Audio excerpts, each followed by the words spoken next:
Sumenya siya. Ayan o, sumenya si Kim ha. Sabi niya gano'n no. Baka makalusot yan. Gago! Baka makalusot yan, narangan mo na. O, yan ha. O, yan na ha. Play. Kita niyo yung siko ni Kimbo, naka-Hermes pen. Gago! O, play. Parang pinapaharangan niya si Kong Marcoleta.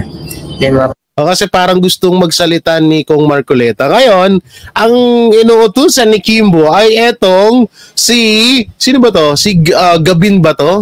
Basta dilawan to eh. Ito si Injection Girl eh.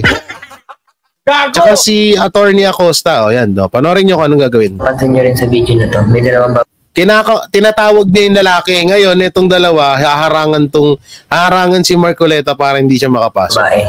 Hinaharangan din si Kong Rodante Marcoleta.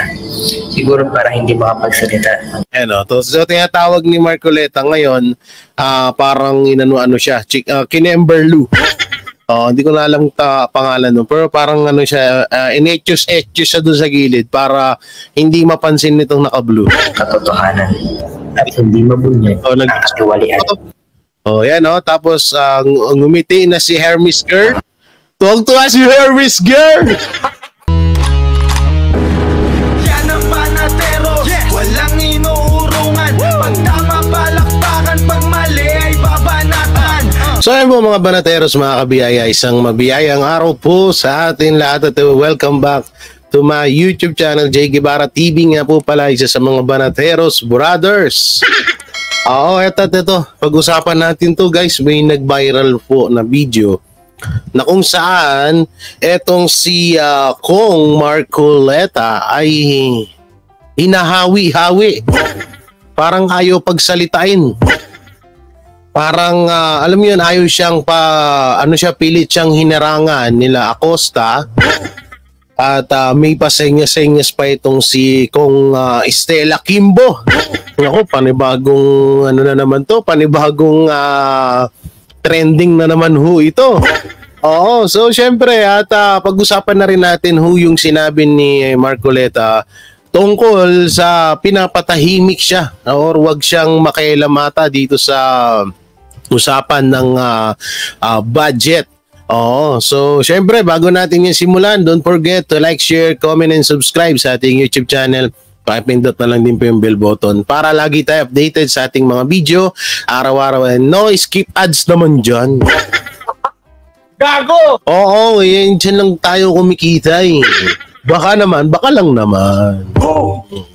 So eto, nagulat ako dun sa video na talagang kitang-kita mo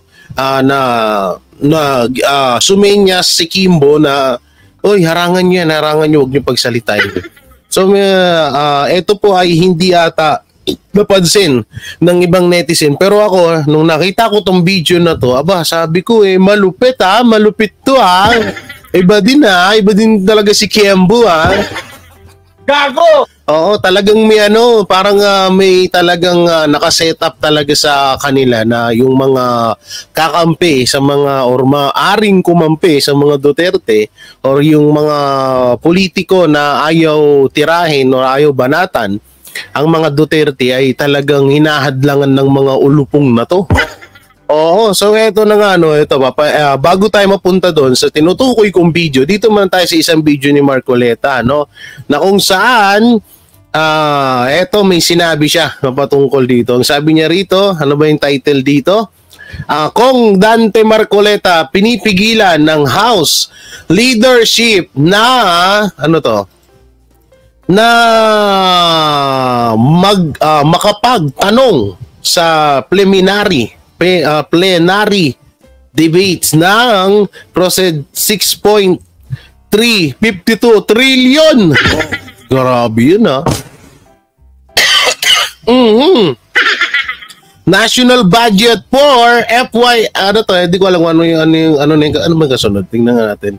Ano yung kasunod na hindi ko na alam yun Ito panoorin natin. Ito pala. For FY 2025 na sinimulan noong September 16, 2024. So ito panoorin natin. Play. Sa ating kapulungan sa plenaryo.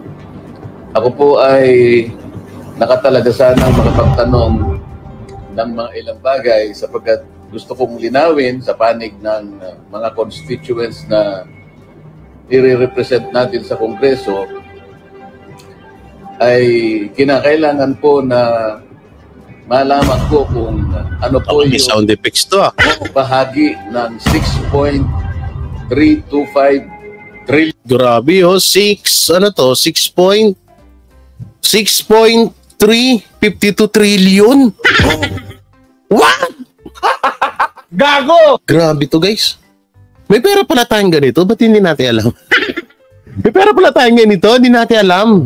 What the meaning of the shit, man? Gago! May pera pala tayong ganito, bakit ang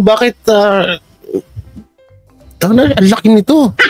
6.325 trillion processed national budget para sa 2025 na isinumite na sa Congress. Gago! Kaya naman pala may mga Hermes na yung iba dun eh. Gago! Ang laking pera nito, nakakagulat to, no? Piruin mo, 6 point, yun, ano? Oh, yun, tiba si Tamba. Gago! Tiba na naman si Tamba, tsaka sino ba yun? Sino ba isa? Saldico. Okay, tuloy. Billion pesos ang siyang magiging benepisyo. Ibig sabihin, ang siyang tutulay do sa panig ng mga kababayan nating nasa kapos ang buhay. Alam ko po kasi na dalawa yung target ng ating national budget para sa isang taon, 2025. Kailangan po kasing makapagtanong ako sapagkat gusto kong malaman anong bahagi ng 6.325 trillion na budget natin para sa isang taon ang maaaring maging kabahagi ng mga kababayan nating kapos na kapos sa buhay sapagkat sila po ang pinaka-representa ng aming party list. Ito yung Sagip party list. 1-digit inflation o 9-digit poverty incidence. Nangangahulugan po talagang mababawasan ang mahihirap. Ngunit dahil nga po sa wala namang gumagawa, walang nagsisimula May para sound gawin, effects pa kasi. nananatili pong mahirap yung mahirap. May sound Isa na naman effects. pong tradisyon ang mukhang ayaw po nilang pahalagahan. Sapagkat ngayon lang po ako makakakita uli ng isang pagkakataon na yung pong miyembro ng majority katulad ko, hindi na pwedeng magtanong. Puro lang po yung miyembro ng minority. Hindi po ganun ang tradisyon namin eh. Ang tradisyon namin, mauuna lamang pong magtanong yung minority. Ito yung masakit dito, no? Yung ibang mga congressman, tanong ng tanong sa ganito ni Bibi Sara. Pero kapag yung medyo mahahagip, yung leader nila, nangyayari, parang pinagbabawalan na sila. Ano ba, katulad nitong ginagawa ni Kong Marcoleta, tinatanong niya kung nasan na yung kung ano nangyayari dun sa 6.352 trillion. Grabe no. Hindi, eto lang hindi ako lubos makapaniwala na may ganyan pala tayong kalaking pera. Hindi to milyon hindi to million, hindi rin to billion. Trillion. Grabe. Tapos tayo, hirap na hirap tayo, tapos Gago! no? Okay, tuloy. Majority. Pagkatapos, kasunod na naman ang majority, maging alternate na po yun. Hanggang maubos na yung minority dahil po konti lang sila. Kami ng majority ngayon ang pwede nang magtanong sa lahat ng ahensya. Tama. Ngunit hindi po tayo pinayagan. Wala po akong magagawa. Ang akin lamang sanang pagtatanong ay nakatuon lamang do sa tinatawag na general principles. Para lang po yung tono ng pagde-deliberate ng budget ay mailagay natin sa wastong perspektiba. Ngunit kagaya nga po ng aking ipinaliliwanag, ayaw na po nila kaming magtanong sapagkat ang tangi nilang layunin ay tapusin kagad ang deliberation ng budget sa plenaryo sa lalong madaling panahon. Ako po'y nalulungkot sapagkat hindi po mabilisan ang pinag-uusapan natin. Ang pinag-uusapan natin makilala natin, makilatis natin, maintindihan natin, may paliwanag natin sa mga tao na sila yung benepisyaryo nitong isang napakalaking cheque na ito na ang kanyang katapat na halaga ay 6.325 trillion. Saan gagamitin ang cheque ito? Ang laki nun. Kailangan kasing masagot ng diretsahan at nang walang pag-aalinlangan. Diyan sa budget, isang checking napakalaki ang halaga. Ilang kababayan nating mahihirap ang mababawas natin Tama. sa kanilang bilang. Yung sana ang kailangang masagot dito sa bawat budget na inilalatag natin taon-taon, nasisiguro sana natin na meron tayong napapag-graduate sa kahirapan ng mga kababayan natin hanggang sila ay maubos. So kung gagayahin natin ang China, isang taon lang dapat nag-graduate na lahat sa Nako binanggit mo ang China, sasabihan ka nilang pro-China ka na rin. Nako, yan diyan ka medyo delikado, Sir Marcoleta. Oo, lalo na sa mga bobong supporters ng administrasyon. Nagsalita ka ng di katulad ng China o katulad lang sa China. Nako po, akong Marcoleta. Ibabash ka, isa ka na rin daw na pro-China. O kami nga, sinasabihan mga pro-China daw kami. Gago! Diba? Anak nung titing naman, Hindi, ito. Seriously. Ito yung sinasabi ko nung nakaraan na hindi talaga, merong isa dyan sa mga kongresista na may talagang may maglalakas loob para sabihin or ibulgar kung ano man na pangit kung gaano kapangit ang pamamalakad or ginagawa ng administrasyon, lalong-lalo na nito ni Romualdez, no? Biruin mo 352 trillion, hindi po biro pera yun. Pinakamalaking yun biruin mo trillion yun. Oo, ngayon ang pinupunto kasi dito ni Kung Marcoleta is maaari sana na maibigay natin yon sa mga kababayan natin na mas mapapakinabangan nila at makakatulong sa kanila. Saka yung 6 trillion yung 6 trillion na yon, napakalaki talaga nun. Napakalaki talaga ng mga matutulungan nun. Hindi lang 100 Pilipino, kundi baka mga lahat yung Pilipino kung halimbawa idaan sa maayos na proseso at kahit nga yung hanap buhay project, pwede yun. Oo, kaso yun nga lang ang pinakamasakit dito at ito ang isa sa katotohanan na talagang may nangyayaring kababalaghan sa ating gobyerno. May nangyayaring kababalaghan sa Kongreso, no? Katulad lang nito ni Congressman Marcoleta na pinapatahimik siya dahil isa siya sa mga nagtanong. Alalahanin niya yung mga ibang nagtanong dati kay Tambay na kinasuhan. Katulad lang nila ka Eric and Doc Lorraine Badoy. Oo, na tinanong yung about sa 500 billion. So ngayon, wag na tayo magtaka, wag naman din sana mangyari na bukas sa makalawa, etong si Kong Marcoleta, may mga lalabas na mga kaso ito. Or baka may mga tawag dito, may mga issue na ibabato dito dahil nakukutuban na ng mga buhaya na ito ay hindi nila kakampi. At ito ay kakampi ng mga Duterte. At sa totoo lang ito lang sa totoo lang talaga. Kung sasabihin mo na parang kinakampihan ni Marcoleta yung mga Duterte, hindi Kasi ang pinupunta niya rito is yung pera na yun is pwede naman pala pwedeng ipamahagi na lang yun sa mga Pilipino. So saan kaya napunta? No? So tuloy pa natin, mahaba pa tong video. hirapan ng ating mamamayan. Ito yung gusto ko sanang masiguro. Ito yung gusto kong masagot ng diretso. Ang problema, hindi kami pinagtatanong.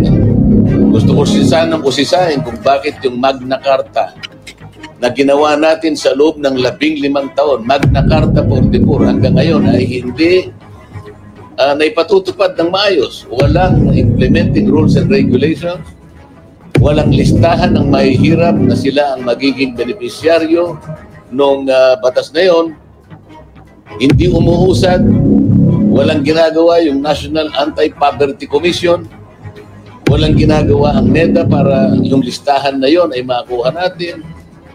Dahil kung ang tinutukoy nila ay mabawasan ng 1 digit ang kahirapan sa ating bansa at hindi naman sila magsisimula, kahit kailan ay hindi matutupad yung kanilang hangarin sapagkat hindi gumagalaw yung batas at walang gustong sumagot at walang gustong gumawa at ayaw nila kaming bigyan ng pagkakataon na makapagtanong dito sa bahaging ito. Ngayon nga yung masakit dyan Kong Marcoleta, ito yung pinakamasakit ho dito hindi nila talaga hinahayaan na may katulad ni Congressman Marcoleta na makapagtanong.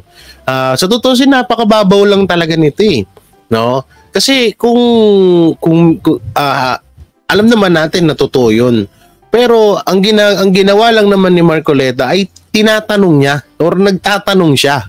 Ngayon, yung ang masaklap po dito na paghahalataan po ang tinatawag na napaghahalataan po yung mga buhaya na talagang may tinatago.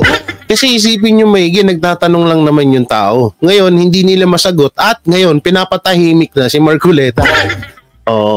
Tuloy pa natin. Yung napaka-importante nito sapagkat ang kinakatawan nga natin ay yung mga mahihirap na kababayan dito sa ating bansa. Maraming salamat po at manatili tayong malakas. Yan So dito naman tayo. Ito yung pinagmulan. Ito yun. Ito yun. A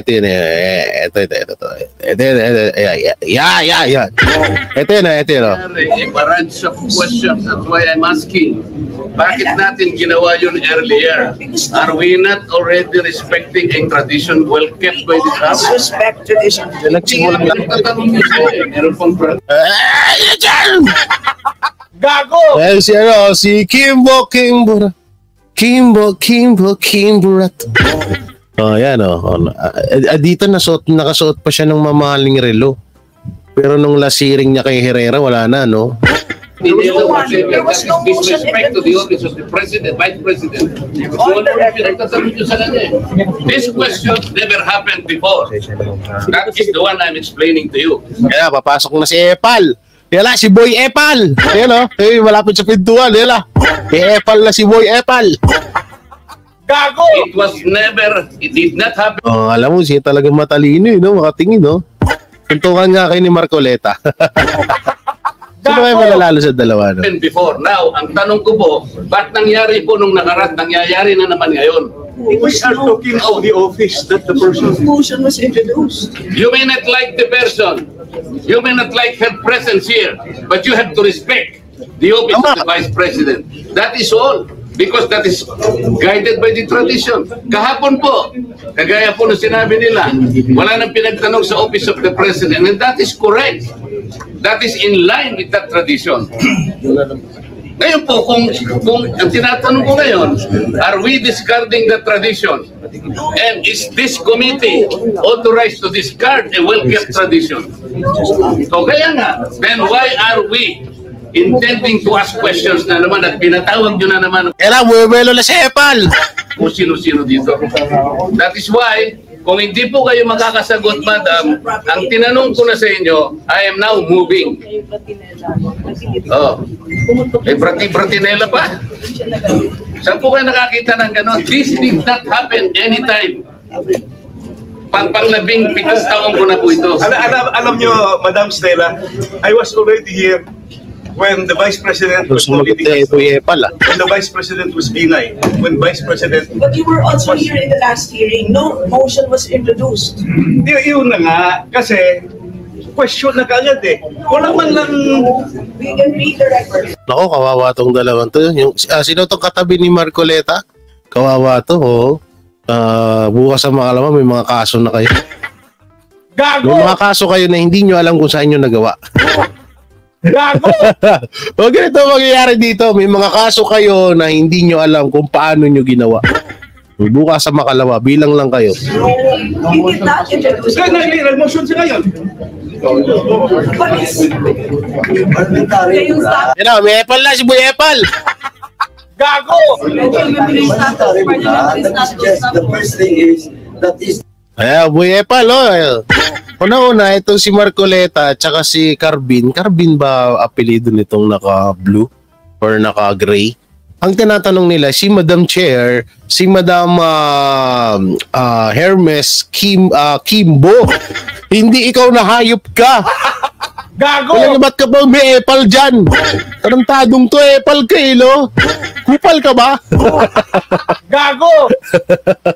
Kupal ka ba? Ay! the manifestation of Congressman Dante Marcoleta, and it should be answered by the members. If a motion, then after Alam ko maganda talaga yung sasabihin niya.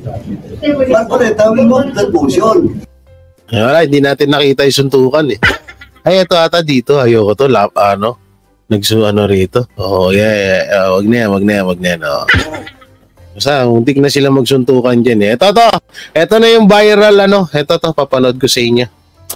Yung viral na sinasabi ko na paghawi kay Kong Marcoleta. Saan yan? Ay, wag. Wait lang. Hanapin natin, ha? Oo, hanapin natin. Where are you? Dito na, mi. Oh, ito. Ito.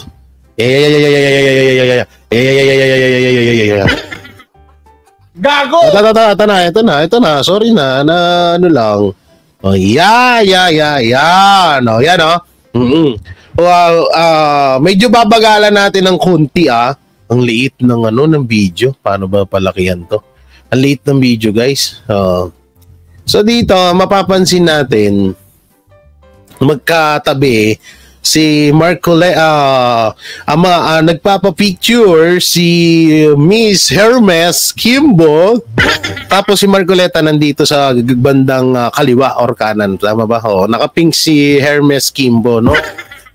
So ngayon gagawin dito ni Hermes Kimbo, sisenyasan niya yung dalawang babae na wag padaanin or wag pasalitain etong si Marcoleta. Gago! Na kung saan sinunod naman ng dalawang tanga. Gago! Ito. Play. Panoorin niyo yung video na to sa plenary budget hearing. At sa inyo si Kimbo. Sumenyas siya. Ayan, sumenya si Kim, ha? Sabi niya gano'n, no? Yun lang, baka makalusot yan. Gago! Baka makalusot yan, narangan mo na. Yan, yan na, ha? Play. Kita niyo yung siko ni Kimbo, naka-Hermes pen. Gago! Play. Parang pinapaharangan niya si Kong Marcoleta.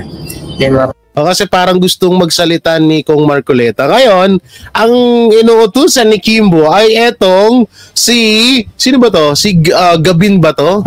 Basta dilawan to eh. Ito si injection girl eh.